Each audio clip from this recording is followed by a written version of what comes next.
A ver, pensemos en esto. ¿Qué pasaría si dijéramos que la silla donde nos sentamos ahora mismo, o el árbol que vemos por la ventana incluso, o no sé, las montañas a lo lejos, solo existen porque alguien o algo las está percibiendo? Mm, suena un poco a ciencia ficción, ¿verdad? O hasta una locura. Exacto. Pero fíjate que esa es justo la idea central de un filósofo irlandés del siglo XVIII, George Berkeley, y de su obra más importante, el Tratado sobre los Principios del Conocimiento Humano. Así es. Y es increíble pensar que lo publicó jovencísimo, ¿eh? A los 25 años, por allá de 1710. Y su intención, aunque suene raro al principio, no era negar la realidad que sentimos y tocamos. Ah, ¿no? Porque suena a eso, ¿no? A negar todo. No, no, al contrario. Lo que él quería era más bien combatir el escepticismo. Sentía que las filosofías de su tiempo, como las de Descartes o Locke, al separar nuestras ideas de las cosas reales que supuestamente están allá afuera, pues creaban un abismo. Un abismo que nos dejaba como sin poder estar seguros de nada, ¿cierto? Como flotando. Justo. Y para cerrar esa brecha, propuso un principio, pues bastante radical. Es percipi aut percipere. Ser es ser percibido o percibir. Uf, suena potente. Vamos a meternos bien a fondo a ver qué significa esto y por qué Berkeley creía que aquí estaba la clave de todo, del conocimiento, de la existencia misma, basándonos en su tratado. Perfecto. Mira, su punto de partida fue criticar algo que él veía como la raíz de muchos enredos filosóficos. El mal uso que le damos al lenguaje y, sobre todo, creer que existen las ideas abstractas. Ideas abstractas. ¿Te refieres a conceptos muy generales como, no sé, la belleza o la justicia? Se refería a algo incluso más básico, más pegado a cómo pensamos y percibimos. Por ejemplo, esta idea de que podemos pensar en el movimiento, así en general, sin imaginarnos algo concreto que se mueve, a una velocidad específica. Ya, ya. O el color en abstracto, ¿no? Sin que sea ni rojo, ni azul, ni verde, solo color. Exacto. O su ejemplo favorito, la idea de un triángulo que no es ni equilátero, ni isósceles, ni escaleno, sino como una especie de triángulo genérico que es todos y ninguno. Entiendo. Como un concepto puro de triángulo flotando por ahí. Y Berkeley decía que eso no se puede, que es imposible. Justo eso. Argumentaba que, en realidad, todas nuestras ideas son particulares. Cuando piensas en un triángulo, a fuerzas te imaginas un triángulo con ciertas características, aunque no te fijes en ellas.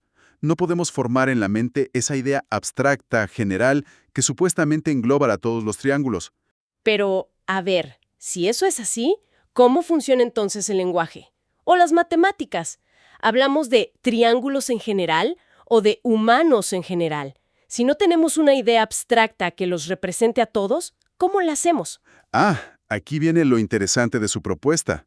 Berkeley dice que la generalidad no está en la idea misma, sino en cómo la usamos. ¿En cómo la usamos? ¿A qué te refieres? Dirá, una idea particular. Por ejemplo, la imagen mental que tienes de un triángulo específico, uno escaleno digamos, se vuelve general cuando la usas para representar o simbolizar a todos los demás triángulos en cierto contexto. A ver si entiendo. Es como si ese triángulo particular funcionara como un ejemplo o un símbolo para todos los demás. Exacto. Lo que demuestra sobre ese triángulo particular, como que sus ángulos suman 180 grados, vale para todos los triángulos. Pero no porque la idea fuera abstracta, sino porque las características específicas de ese triángulo, que imaginaste, su tamaño exacto, si era verde o amarillo, no importan para esa propiedad general. Ah, mira qué sutil. Es el uso lo que la hace general, no la idea en sí. Y entonces le echaba la culpa al lenguaje de que creyéramos en esas ideas abstractas que según él no existen. Precisamente, creemos que como tenemos una palabra general como materia o humanidad, a fuerza debe existir una idea abstracta única que le corresponda. Berkeley dice que no, que esas palabras generales en realidad nos recuerdan o se refieren a muchas ideas particulares distintas. Hombre te puede hacer pensar en Pedro, en Juan, en Sofía. La palabra es un signo, no la encarnación de una esencia flotante. Vale, entiendo cómo desmonta lo de las ideas abstractas. Pero si ellas no son el puente entre mi mente y la realidad, ¿cómo resolvemos el problema inicial? Esa brecha de la que hablabas. ¿Cómo conecta Berkeley nuestras ideas con el mundo? Aquí es donde entra de lleno su principio revolucionario. Ese est percipi aut percipe. Ser es ser percibido o percibir. Para Berkeley, el universo no necesita toda esa maquinaria complicada de ideas abstractas y sustancias materiales escondidas. Dice que, en el fondo, solo hay dos tipos de seres. A ver, ¿cuáles son esos dos tipos de cosas que existen realmente para Berkeley? Primero, están las mentes o espíritus. Estos son los seres activos. Son los que perciben, piensan, quieren, recuerdan, los que sienten. Ok, nosotros, por ejemplo, nuestras mentes. Exacto, las mentes humanas finitas como las nuestras. Pero también, y esto es crucial para su sistema, una mente infinita, eterna, omnipresente. ¿Qué es Dios? La esencia de una mente es percibir, percipere, y también actuar, tener voluntad. Entendido. Mentes activas que perciben. ¿Y el segundo tipo? El segundo tipo son las ideas. Estas son totalmente pasivas, inertes. Son básicamente todo aquello que las mentes perciben. Todo, como los colores, los sonidos. Sí, todas nuestras sensaciones. Colores, sonidos, olores, sabores, texturas, calor, frío, la extensión, la figura, el movimiento. Todo eso. Y también los objetos que pensamos como conjuntos de esas sensaciones. Una manzana, por ejemplo. Ajá. ¿Qué es una manzana para Berkeley? No es una cosa material misteriosa que causa nuestras sensaciones de rojo, redondo, dulce. No. La manzana es esa colección misma de ideas, color rojo o verde, forma redonda, sabor dulce o ácido, textura firme, que siempre percibimos juntas, de forma coherente. La esencia de una idea es simplemente ser percibida, percipi. No tiene otra forma de existir. Espera. A ver si voy entendiendo bien. Me estás diciendo que la manzana que me como, la mesa sobre la que está mi computadora, el árbol que veo por la ventana, ¿son solo ideas? ¿Que no existen por sí mismas fuera de una mente que las esté pensando o sintiendo? Exactamente eso. Son ideas, pero ideas en la mente que las percibe. Ya sea nuestra mente finita o, como veremos, la mente infinita de Dios. No son, digamos, copias borrosas o representaciones de algo más real y material que estaría escondido detrás de lo que vemos. Son la realidad misma. La realidad tal como la experimentamos directamente. Una idea, por definición, no puede existir si no hay una mente que la perciba. ¡Wow! Eso sí que le da la vuelta a todo. Porque la consecuencia inmediata, y aquí es donde seguro se pone buena la cosa, es que si todo se reduce a mentes activas e ideas pasivas, ¿qué pasa con la materia? ¿Dónde queda esa sustancia física, sólida, extensa, que existe aunque no la veamos, que la ciencia de Newton parecía dar por sentada como la base de todo? Justo ahí queríamos llegar. Berkeley dedica una parte enorme de su argumento a demoler esa noción de materia, entendida como esa sustancia que no piensa, extensa, inerte y que nadie percibe directamente, pero que supuestamente existe por sí misma, independiente de cualquier mente. ¿Y cómo la demuele? ¿Qué argumentos usa? Argumenta que ese concepto de materia no solo es innecesario, sino que es contradictorio y hasta inconcebible. A ver, vayamos por partes. ¿Por qué innecesaria? Digo, parece bastante útil para explicar por qué no atravieso las paredes, ¿no? Berkeley diría que podemos explicar toda nuestra experiencia, incluyendo la solidez, el orden del mundo, la resistencia de las cosas, sin necesidad de inventarnos esa entidad rara llamada materia. ¿Y cómo lo explica entonces? Como veremos, con Dios y las leyes según las cuales Él nos presenta las ideas, es suficiente. Es como aplicar la navaja de Occam, ¿sabes? No multipliques las cosas sin necesidad. La materia, para Él, es un añadido filosófico que complica más de lo que ayuda. Entiendo el punto de la simplicidad, pero ¿por qué dice que es contradictoria e inconcebible? Yo siento que sí puedo imaginarme un árbol existiendo solito en el bosque, aunque nadie lo vea. Ese es el desafío clásico. Berkeley usa varios argumentos. Uno clave es, ¿cómo puede una idea, que es mental, que es percibida, parecerse o ser una copia de algo que, por definición, no es una idea y no es mental, como la supuesta materia. Es como decir que un olor puede ser una copia de un sonido. No tiene sentido. Exacto, son categorías distintas. Una idea solo puede parecerse a otra idea. Y luego está el famoso reto. Intenta concebir un objeto, ese árbol en el bosque solitario, existiendo sin ser percibido por ninguna mente en absoluto, ni humana, ni divina, ni de ningún tipo. Pues me imagino el árbol, el pasto, el viento, sí puedo. Pero fíjate, en el momento en que tú te lo imaginas, ya lo estás percibiendo, en tu mente. El propio acto de intentar concebirlo como no percibido, lo convierte en percibido, por ti, en tu imaginación, que también es una forma de percibir para Berkeley. Ah, caray. Es como una trampa lógica. Mi propio intento de pensarlo sin ser percibido, lo hace percibido por mí. Justo. Él lo llama una especie de contradicción en el acto mismo de pensarlo. Aunque claro, nuestra intuición nos sigue diciendo que el árbol está ahí. Sí, cuesta trabajo quitarse esa idea. Es que estamos muy acostumbrados.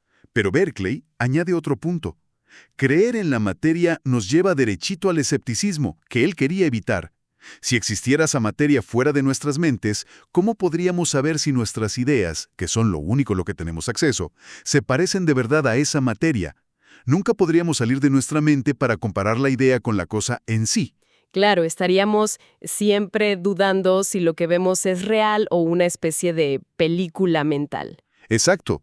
Eliminando la materia, Berkeley elimina esa duda. La realidad es lo que percibimos directamente. Y esto también les sirve para criticar esa distinción que hacía Locke entre cualidades primarias y secundarias, ¿verdad? Eso de que la forma y el tamaño sí estaban en las cosas, pero el color y el sabor eran solo efectos en nuestra mente. Exactamente. Berkeley ataca eso de frente. Dice que las cualidades primarias, extensión, figura, movimiento, solidez, dependen tanto de la mente y de la percepción como las secundarias, color, sonido, sabor. ¿Cómo argumenta eso? Primero, dice, intenta concebir la extensión o la figura de algo sin pensar al mismo tiempo en algún color o textura. Es casi imposible imaginar una forma pura, geométrica, sin ningún color o cualidad sensible asociada, aunque sea mentalmente. Tienes razón, siempre le pongo un color o algo. Y segundo, y muy importante, la percepción de esas cualidades primarias es relativa. El mismo objeto se ve grande de cerca y pequeño de lejos. El mismo movimiento parece rápido para uno y lento para otro. Si cómo percibimos el tamaño o la velocidad depende de nosotros, ¿cómo pueden ser propiedades fijas y absolutas de un objeto material independiente? Claro, si el tamaño depende de quien mira, no puede ser una propiedad del objeto en sí mismo. Por lo tanto, concluye Berkeley, todas las cualidades que percibimos, sean primarias o secundarias, existen solo en la mente que las percibe. Esse er percipi. No hay base para decir que unas son más reales o materiales que otras. Todo es idea. Ok, estoy siguiendo la lógica, me está convenciendo en cierto modo. Pero aquí viene la pregunta del millón, la que seguro todo mundo le hizo y nos hacemos ahora. Si las cosas solo existen cuando yo las percibo, ¿qué pasa con mi escritorio cuando me salgo de la habitación? ¿Se desvanece? ¿Desaparece y luego, puf, reaparece cuando vuelvo a mirar? Eso sí que suena totalmente absurdo. Sí, esa es la objeción más fuerte, la más obvia. Y claro que Berkeley la anticipó. Tenía una respuesta lista y es una pieza clave central de todo su sistema. El papel de Dios. Ah, aquí entra Dios. Exacto. La solución es que la existencia de las cosas no depende únicamente de nuestra percepción, que es limitada, finita, intermitente. Existe una mente infinita, eterna, omnipresente y que percibe todo el tiempo. Dios. A ver, entonces, mi escritorio, el árbol, las montañas, ¿no desaparecen porque, aunque yo no los esté mirando, Dios siempre los está percibiendo? ¿Esa es la idea? Esa es exactamente la idea. La percepción constante de Dios es lo que garantiza la continuidad, la permanencia y, en cierto modo, la objetividad del mundo que experimentamos. Las cosas existen de forma estable porque son ideas sostenidas permanentemente en la mente divina. Y eso también explicaría de dónde vienen las ideas que no inventamos nosotros, ¿no? Las sensaciones del mundo real, lo que vemos, oímos, tocamos, que nos llegan sin que las pidamos. A veces nos gustan, a veces no. No parece que salgan de mi propia voluntad. Provienen directamente de Dios. Él es, para Berkeley, el autor de la naturaleza. Es Dios quien imprime activamente estas ideas de los sentidos en nuestras mentes finitas. ¿Las imprime? ¿Cómo?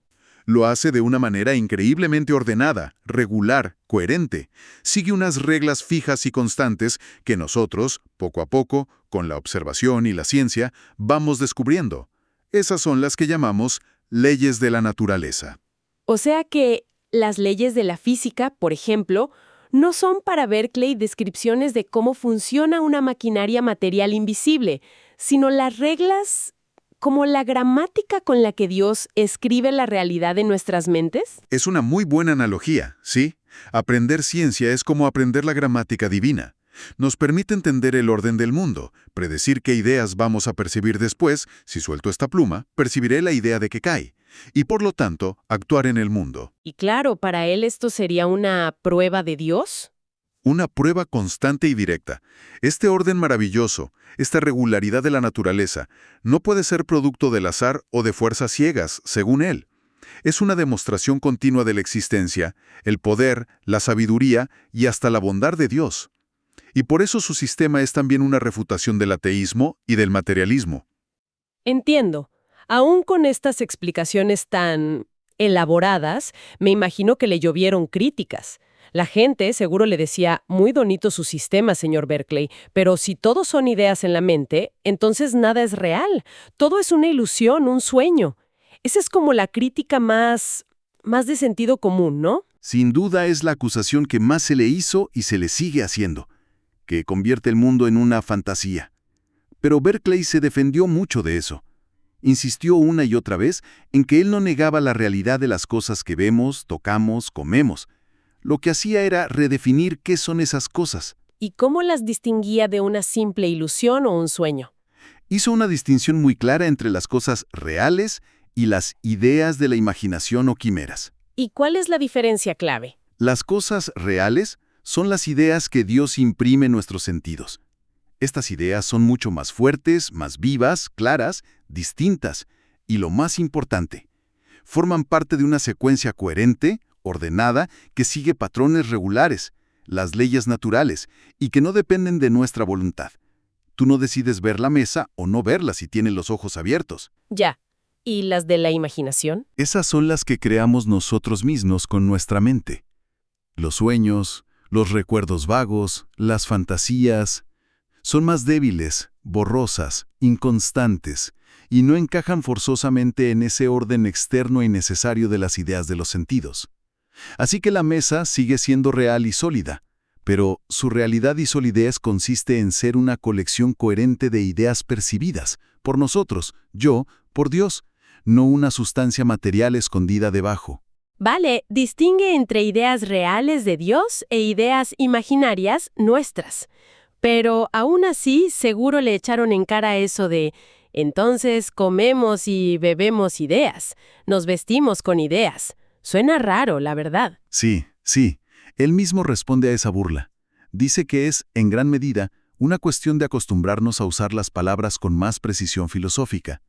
En la vida diaria, llamamos cosas a esos conjuntos de sensaciones. Ajá. Berkeley diría, comemos y bebemos aquello que experimentamos directamente con los sentidos, la sensación de dureza del pan, el sabor dulce de la fruta, el color rojo.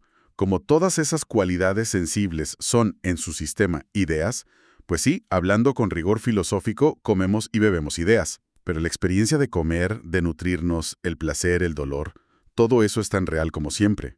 Lo único que cambia es la explicación de qué es eso que comemos. No una materia, sino un conjunto de ideas divinas. Exacto. Y otra preocupación grande debió ser la ciencia. Si no hay materia, ¿qué pasa con la física de Newton, que explicaba el universo como un reloj gigante hecho de materia?